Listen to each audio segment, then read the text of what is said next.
One Indonesian social entrepreneur is Sandiaga Uno.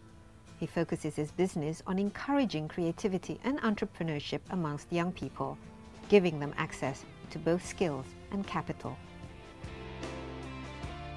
Actually, they don't want to wait. They're hungry, they're restless, they want to seek for solutions. They don't want to wait for government, academia, or business to provide solutions. So they go out there and create their own enterprise. And because of their approach is pretty much looking for solutions for many of the society's problems, then they become social entrepreneurs. Social entrepreneurs are now finding the rhythm.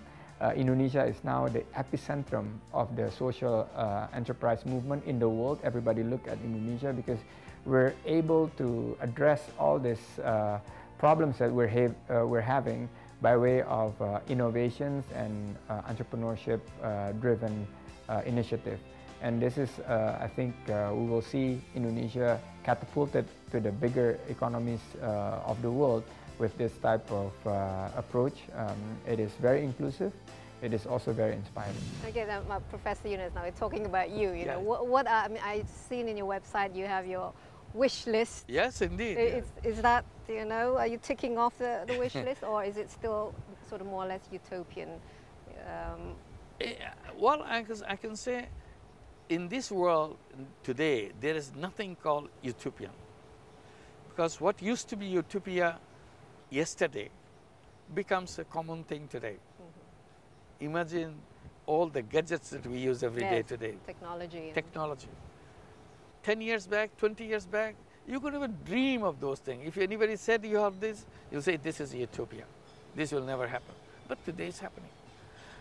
Before television was invented, people say, oh, are you crazy? Watching pictures right there in home?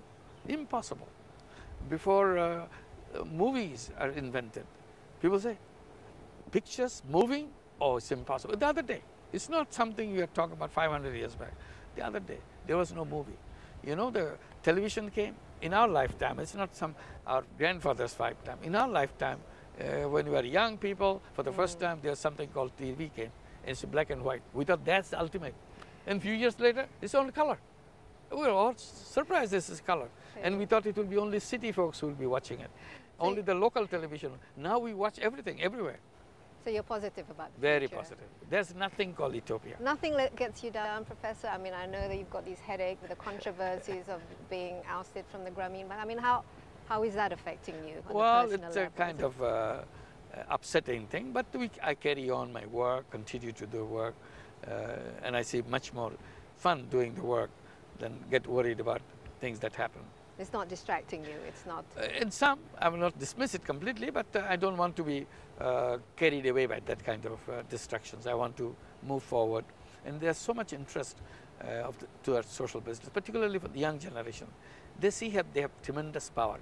And I get very excited about watching that power and watching the way they want to use the power. I keep telling them, look, first become aware that you have tremendous amount of power, which our generation at your age never had.